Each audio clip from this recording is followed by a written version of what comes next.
Всем привет!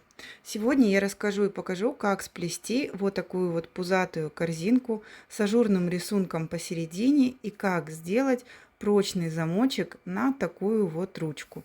Если это вам интересно, оставайтесь на канале, смотрите полное видео.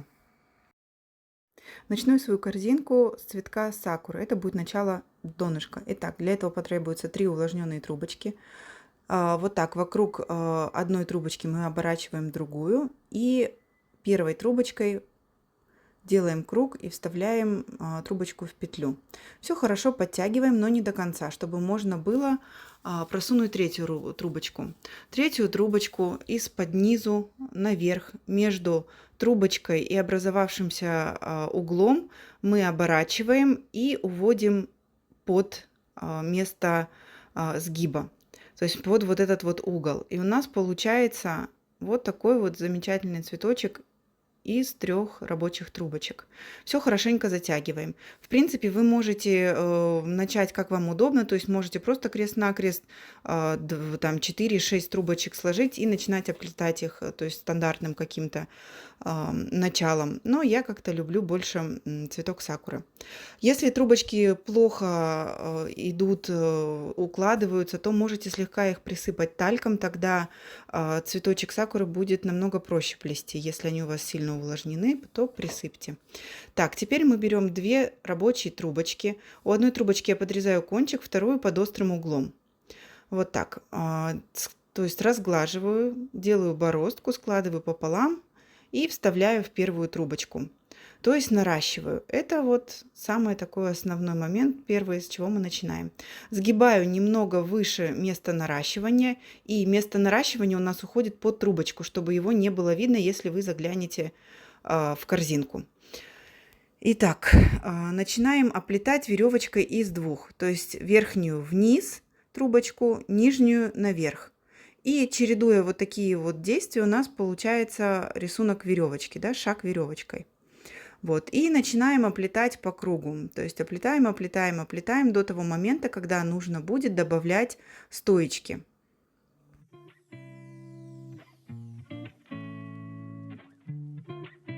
Сейчас я буду добавлять стойки, потому что расстояние уже больше 2 сантиметров.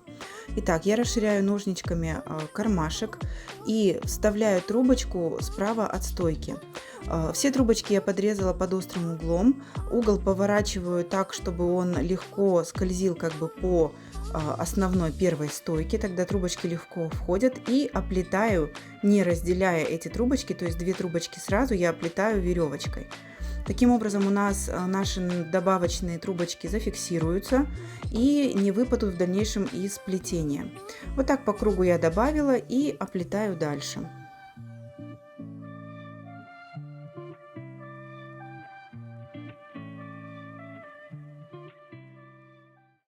Итак, я опять доплела до того момента, когда нужно расширять кармашек и добавлять трубочку рабочую. То есть расстояние между стойками уже больше 2 сантиметров.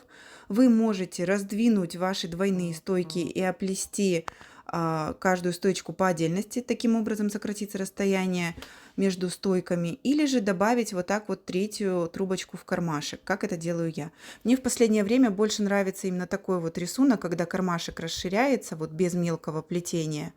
Ну, здесь дело вкуса, делайте как вам нравится. В принципе, я вот основной момент этот рассказала.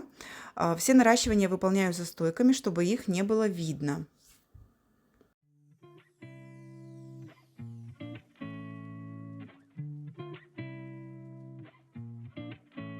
Я проплела опять несколько рядов, и опять у меня сильно большое расстояние, и я снова добавляю, то есть уже в 4-й раз я добавляю, расширяю кармашек и добавляю трубочки. Опять буду оплетать веревочкой из 2 по кругу до следующего расширения.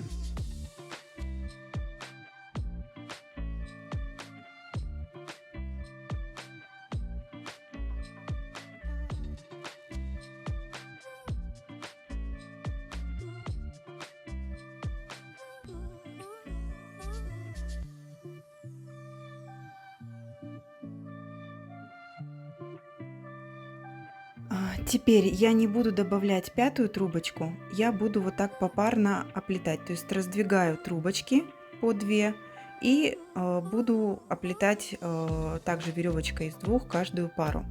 Сейчас у меня расстояние между стойками прям приличное, и то есть я, когда буду оплетать вот их попарно, не будет вот этого вот мелкого-мелкого шага в плетении веревочки, когда, знаете, оно прям туго получается. Мне так удобнее и как бы лучше ложатся трубочки, не знаю, ну это чисто вот на мой взгляд. В принципе, вы можете сплести любое круглое донышко, какое вы умеете или какое вам нравится. То есть здесь не принципиально именно, что вот так нужно плести и никак иначе. То есть импровизируйте, придумывайте, может быть, что-то свое, что-то лучше, что-то интереснее. Это просто такая вот база. Если вы хотите, конечно, вот делайте все строго, как я говорю по инструкции. Ну, если это вам нравится. Вот. Сейчас я буду опять оплетать, и если надо, то добавлять рабочие трубочки. Все короткие трубочки, стоечки я наращиваю, то есть вот так также срезаю под острым углом и на клей полимерный добавляю, ну, наклеиваю, насаживаю, то есть наращиваю. Вот таким образом заменяю все коротенькие свои стоечки.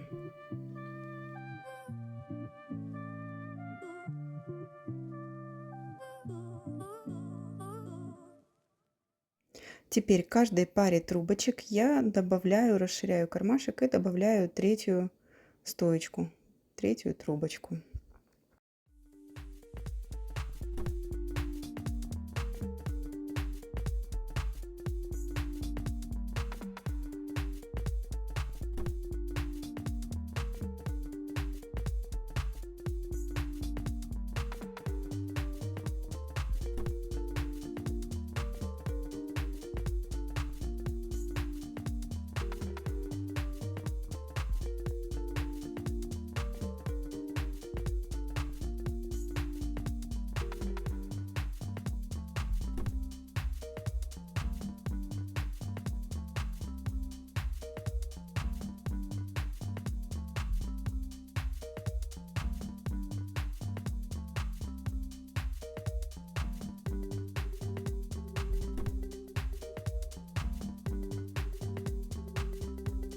И добавляю еще по одной трубочке. Таким образом у меня сейчас в каждом кармашке по 4 трубочки.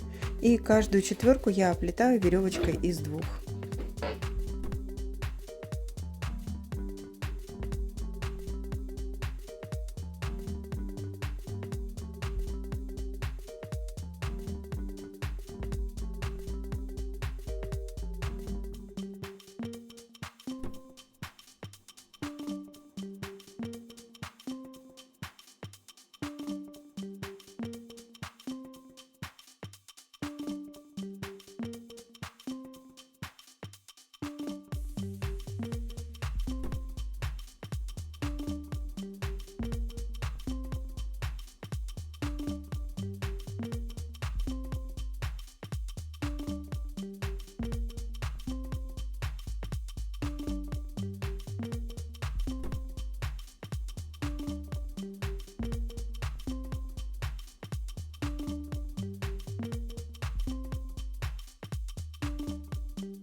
Итак, теперь раздвигаем попарно каждые 4, то есть я вот так вот ножничками раздвигаю по 2 штуки и оплетаю каждую.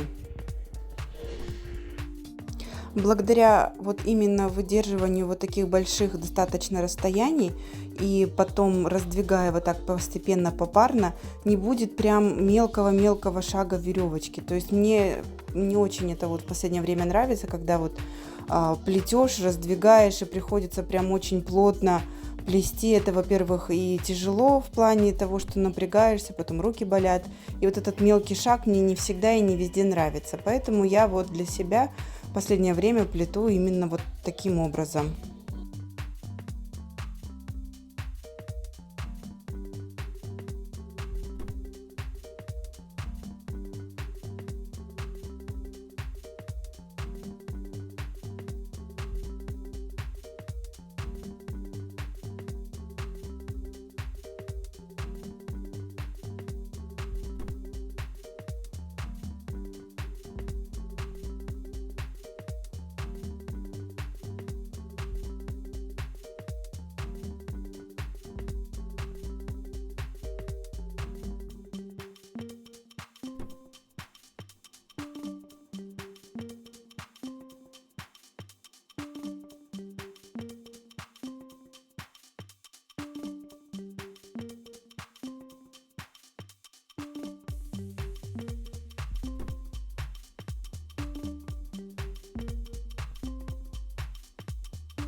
С этого круга я уже начинаю потихоньку, плавно поднимать стойки.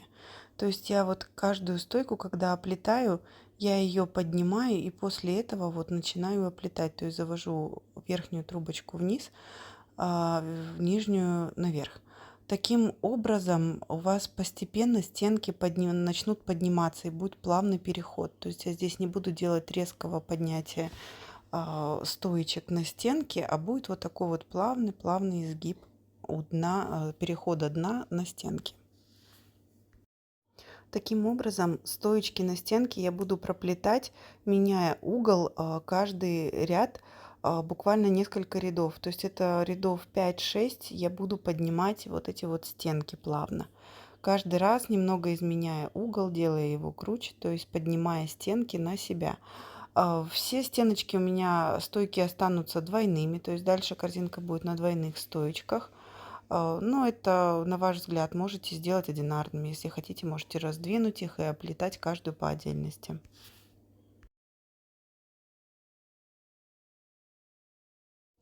Вот тут такой момент, смотрите внимательно. То есть одной рукой я проплетаю рабочими трубочками, а второй рукой я прям держу, пальцем придерживаю, поднимаю стойку. Прям вот видно, одной проплетаю, вот этой вот я прям держу и натягиваю сами стоечки, чтобы, веревочка очень плотно оплетала саму стойку и фиксировала ее, то есть фиксировала этот угол. Ну, вы смотрите внимательно за руками, то есть вот тут прям видно, как вот пальчик этот помогает поднятию стенок.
Про форму корзинки я сейчас буквально расскажу чуть позже. А сейчас я покажу, как я выполняю разворот. Так как я буду плести уже с внешней стороны трубочек, мне неудобно плести по часовой, поэтому я вот таким образом переворачиваю трубочки. Они прям максимально незаметны будут потом в плетении. И уже буду плести против часовой стрелки. Мне так просто удобнее делать. Если вы плетете по часовой, то плетите дальше. Так, трубочки. Это уже прошла ночь, то есть у меня корзинка высохла. Стоечки, точнее, высохли. Чтобы корзинка приняла такую форму, я просто протянула каждую пару трубочек в руках. Ну, то есть вот протянула, чтобы они были такими более податливыми. Это когда вот они вот были еще влажными, это очень важный момент. И потом просто убрала в целлофановый пакет и завязала. И таким образом у меня корзинка прям приняла вот такую вот пузатую форму. То есть я никакой специальной формы я не делала. Я просто протянула трубочки и убрала в кулек. Целлофановый пакет я очень плотно завязала, так, чтобы вот прям сам пакет как бы облегал полностью трубочки. И благодаря этому трубочки, они как бы вот все вовнутрь стали смотреть, прям более плотно, да, они к центру так сошлись, потому что их вот этот вот пакет, он как бы в кучу собрал. И вот такая пузатая форма у меня получилась. Дальше я буду просто уже по стойкам оплетать веревочкой из двух, то есть не буду ничего не раздвигать, просто обычная веревочка до момента фигурной косы посередине. Да, еще такой момент, что все наращивания сейчас должны места и стыки приходиться за стойки, чтобы с внешней стороны это было максимально незаметно и красиво. Следите за этим, не экономьте трубочки, то есть если у вас видите, что вам на следующий виток трубочки уже не хватит, лучше заранее отрежьте. Потому что именно вот такое вот правильное наращивание и правильное плетение, оно дает хороший внешний вид изделию.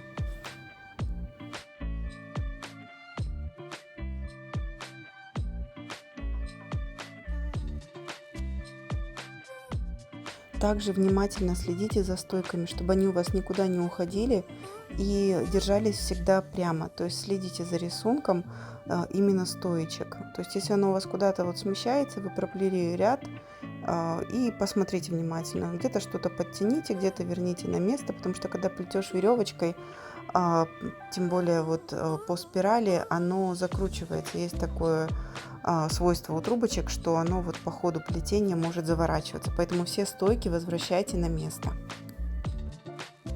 Здесь в этом моменте вы можете вот сами контролировать угол ваших стенок. То есть вот когда вы плетете, вы можете стойки тоже вот немного направить к центру, таким моментом сузив корзинку. Или наоборот, если вы потянете при плетении стойки на себя, то вы расширите эту корзинку. Здесь уже смотрите, как вам нравится. То есть вот плетете вы, раз немного наклонили стойку назад, раз назад, раз назад. И таким образом у вас все стоечки, вот у меня, видите, они уже так вот к центру сходятся, мне неудобно прям проплетать. Поэтому я вот кончики подрежу, чтобы они друг за друга не цеплялись, и мне было удобно плести.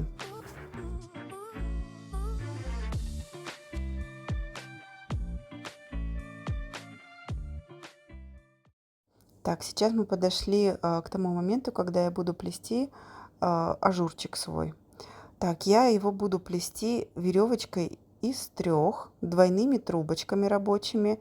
Это будет прямая веревочка. Первый круг вот идет прямая веревочка. То есть я беру крайнюю левую, заношу над двумя рабочими другими трубочками и за стойку убираю. Это и есть вот схема плетения прямой веревочки из двух, из трех, из четырех. В моем случае из трех прутов двойных, получается крайнюю левую за 2 прута и за стенку. Вот такая вот коса получается. Спираль. Опять-таки все наращивания выполняю за стойкой. Каждый виток вы прям укладываете, ведите параллельно над двумя, чтобы вот эти вот трубочки друг на друга не заходили и были параллельно. Следите за этим. Итак, я уже практически подошла к месту своего начала. То есть вот здесь у меня пошел первый виток. Поэтому сейчас я буду закрывать ряд. Итак, для этого я беру крайнюю правую, заношу над двумя стоечками и вывожу за третью. Точно так же беру следующую правую над двумя стоечками и за третью. Таким образом у нас состыковался ряд веревочки из трех. Сейчас я буду плести обратную веревочку. То есть если до этого я заносила над трубочками одну рабочую, то теперь я беру крайнюю левую под двумя трубочками рабочими и за третью стойку. Опять крайнюю левую под двумя двойные стойки. Ой, конечно, за двойные трубочки, 2 рабочие. Опять беру крайнюю левую под 2 двойные рабочие трубочки и за третью стойку. Сейчас я вам покажу, как закрыть обратную веревочку. Так, мы подошли к моменту. Беру крайнюю левую, как я вот, если бы дальше продолжала плести, завожу за третью стойку и убираю трубочки назад.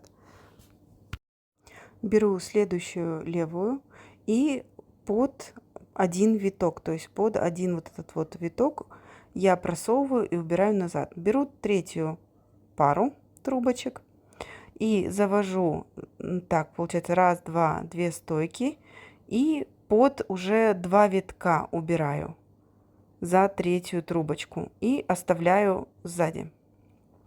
Так, если вы дальше будете продолжать плести, то все рабочие трубочки выводите вперед и плетите дальше. То есть вот так вот вывели и продолжили плетение. Но так как дальше мне они не нужны, я вот ненужные трубочки я убираю, оставляю, немножко вот их откусываю и оставляю, убираю назад. Я их потом, после того, как я сплету корзинку, я их уже аккуратно уберу в плетение и аккуратно подрежу. Дальше я продолжаю плести также веревочкой из двух. Помечаю себе начало ряда, чтобы ориентироваться приблизительно. То есть я загибаю вот эту вот трубочку сверху. Это у меня будет служить ориентиром на начало ряда. И дальше опять-таки продолжаю обычной веревочкой из двух плести до уже загибки. Так, смотрите, я не хочу, чтобы у меня корзинка больше сужалась, поэтому при плетении я стойки вот эти рабочие на себя немного оттягиваю. Таким образом у меня горлышко расширится, то есть не будет сильно узким. Дальше мне понадобятся вот такие вот резервные трубочки. Я их буду резервировать, ими место для будущей ручки. И чтобы этот переход был максимально плавный, то есть место, куда я буду вставлять свою ручку, чтобы не было прям сбоку сильного такого скачка, я каждый ряд буду добавлять постепенно, вот резервируя место такими вот трубочками. Я их выделила специально для контраста, взяла другие, чтобы вы видели. Проплетаю одинаковое количество стоечек с одной стороны. Смотрите, чтобы вот эти вот трубочки резервные, они находились на одинаковых стойках с противоположной стороны. Вот, проплела их, и до следующих, получается, стоечек опять вот веревочка из двух. Дальше опять я раздвигаю немного вот свободного места, освобождаю, и добавляю опять вот эти вот резервные стоечки. Мы их потом вытащим, и на их место встанет ручка.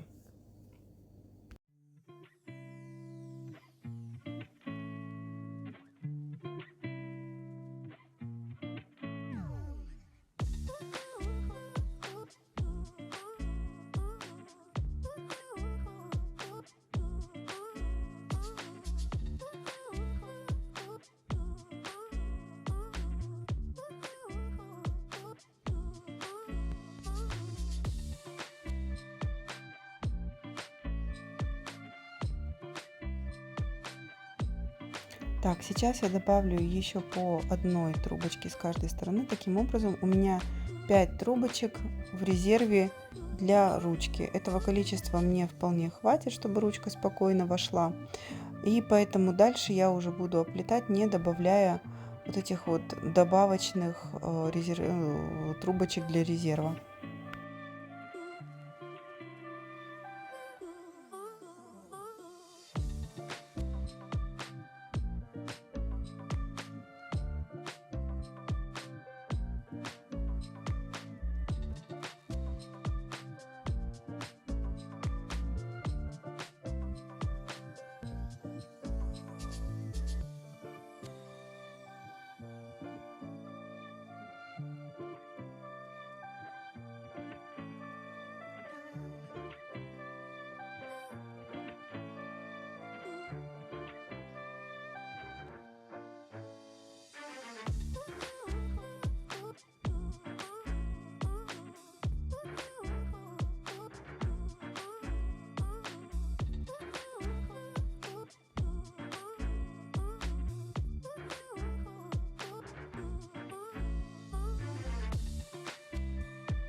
Так, для основы своей ручки я взяла толстый провод. Срезала его под острым углом, чтобы его было проще вставлять, и он проще заходил вот в эти вот заготовленное место. Но так как я не хочу, чтобы во время вот оплетания ручки у меня где-то беленькие просветы виднелись, я вот так вот обматываю провод бумажным скотчем, прям плотненько, хорошо по всей длине провода. Обматываю бумажным скотчем, и потом я буду просто закрашивать его. Вы можете закрасить любой акриловой краской, можете, не знаю, любыми колерами или же морилкой, оно тоже неплохо впитывается. Но я взяла обычный черный маркер и вот так раз, легким движением руки у меня ручка превратилась из белой в черную. Ну и, в принципе, черные просветы, они не так сильно будут бросаться в глаза, если они будут вообще видны. Так, теперь я срезала все трубочки, свои стоечки. И на место буду выполнять сейчас загибку. То есть я буду вот освобождать место впереди. То есть вот так коротко срезала стоечки. Место впереди кармашек освободила. И прям вот так вот трубочки увлажненные уже вставляю двойные вот так вперед. Так не будет видно, прям максимально не будет заметно в наши трубочки, которыми мы будем делать загибку. Если их прям вот вперед постарайтесь вставить. Под острым углом их подрезаю и опять-таки расширяю кармашек и вставляю туда трубочки. Таким образом я заменю несколько стоек. Не буду менять сразу все, чтобы трубочки не высохли, и буду выполнять загибку влажными трубочками. То есть вот часть загибки я выполнила, и опять-таки срезала старые сухие, вставила новые увлажненные. Таким образом у нас стойки, точнее рабочие трубочки не засохнут. Так, загибка у меня разга за 2 прута двойными трубочками. Вот так раз, два, одну за другую завожу трубочку, беру крайнюю левую, за стойку завожу ее, подрезаю, точнее вот так оно будет накрываться, но я сразу подрежу трубочки, чтобы дальше они у меня не торчали. Можете не подрезать, потом в конце сделать загибку, выполнить и потом их подрезать. Так, вот аккуратно укладываю их параллельно, то есть вот так кладу чтобы они были вот параллельно друг другу, но сверху как бы они были вот такие плоские, не такие объемные, да. Вот укладываю прям вот как раз у меня расстояние между стойками хватает для того, чтобы вот эти две пары двойных трубочек поместились. Опять беру нижнюю, точнее крайнюю левую, завожу за стойку, подрезаю и накрываю соседней парой стоечек. Вот таким вот образом. Это обычная схема разги за 2 прута.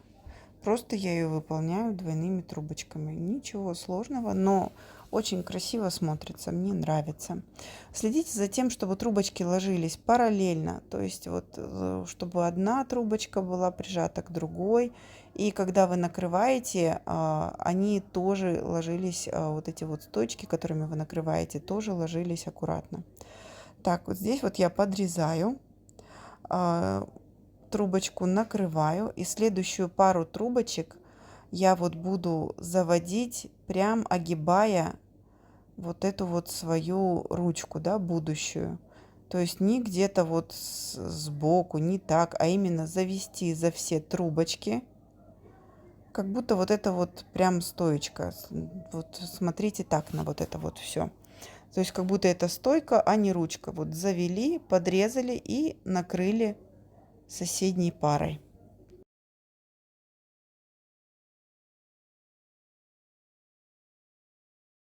Вот оно прям так достаточно плотно здесь ложится, но ничего, чуть-чуть помучится, зато будет очень красиво.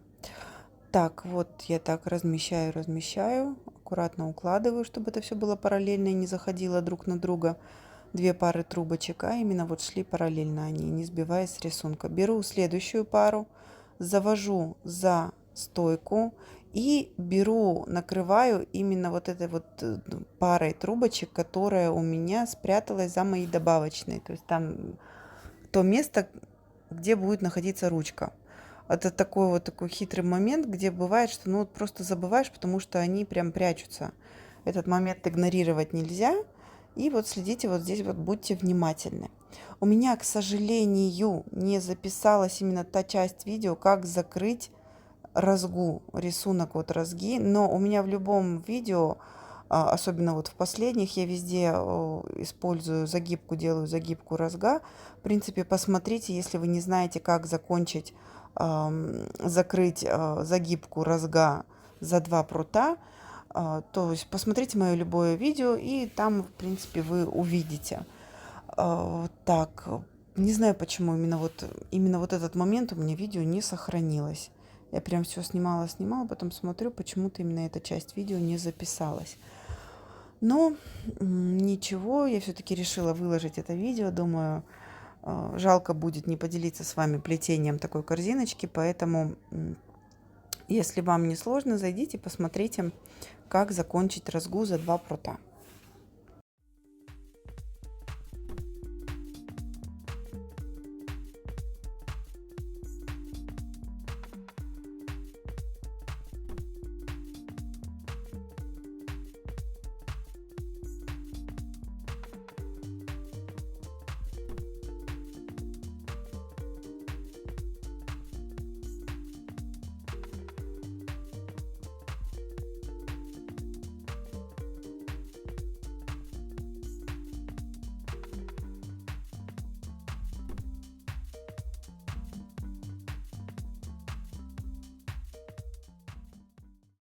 Вот такая вот загибка получилась.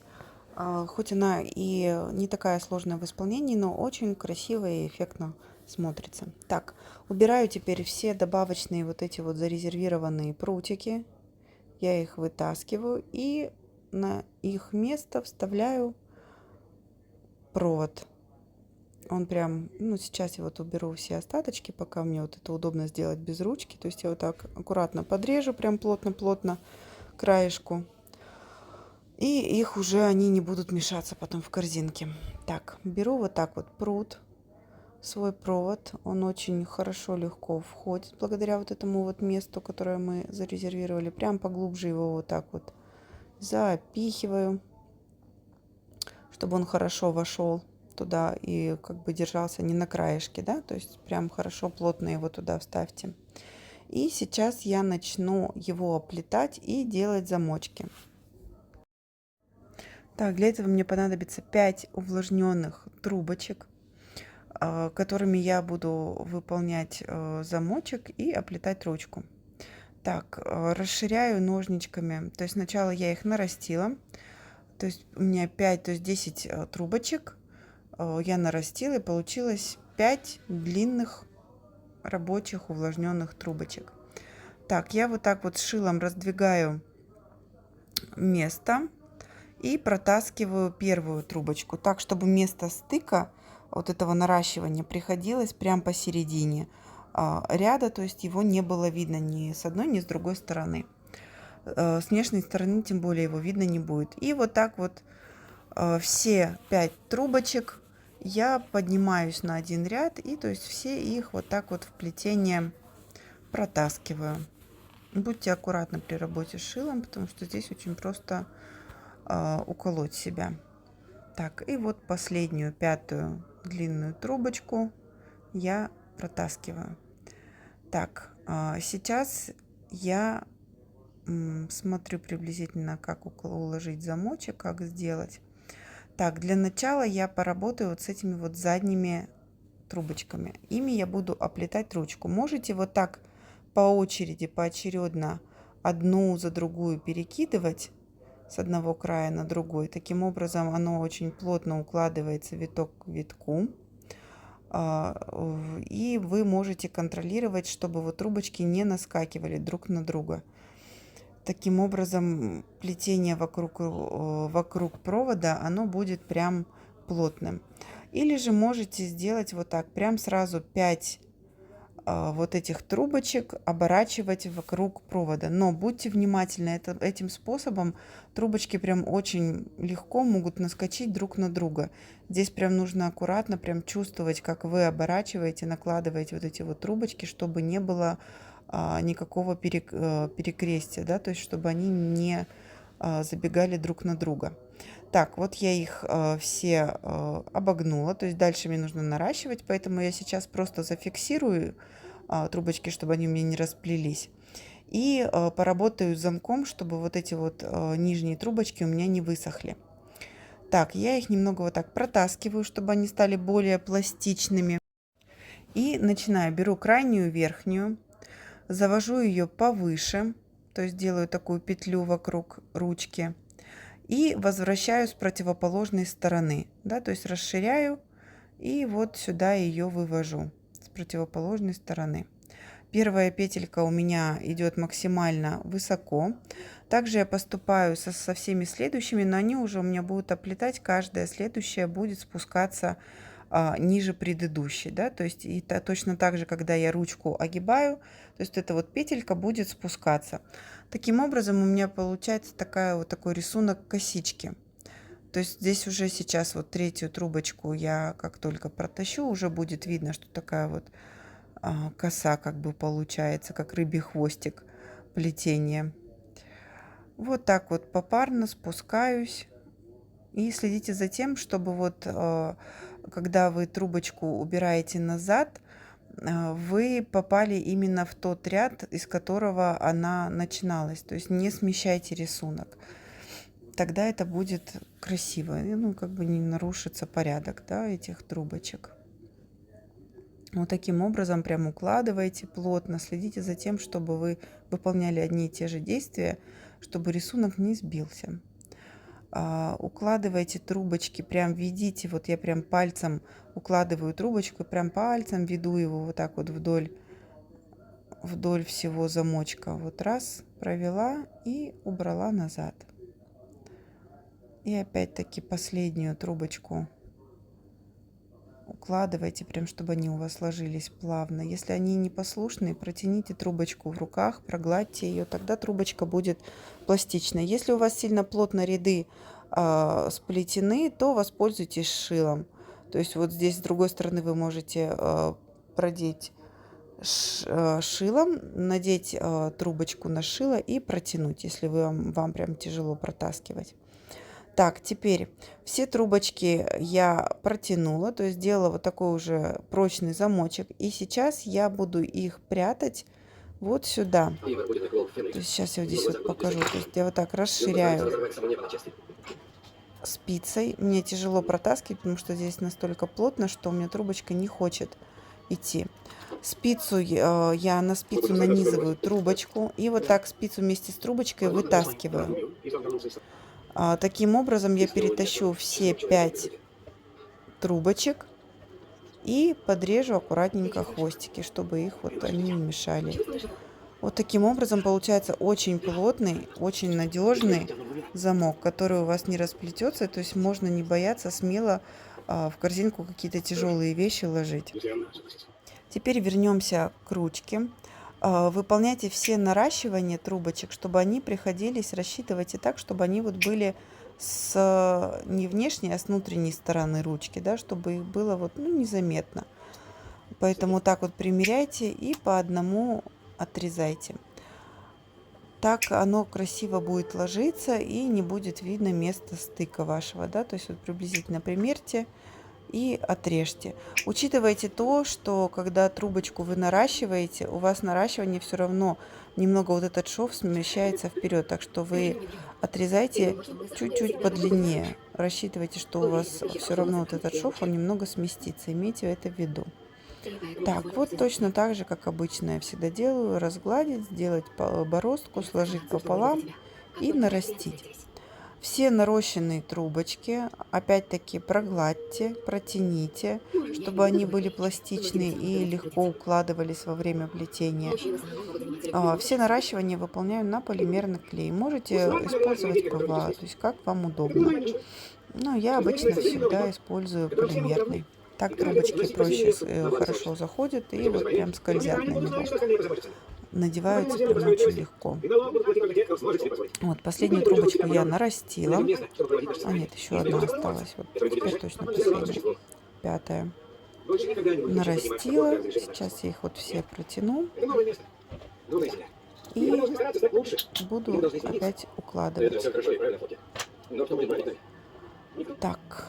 Теперь можете опять-таки по одной укладывать, все плотно подправьте, разровняйте, чтобы у вас витки, они немножко все равно ослабели, поэтому опять-таки подтяните, чтобы они у вас все плотно ложились.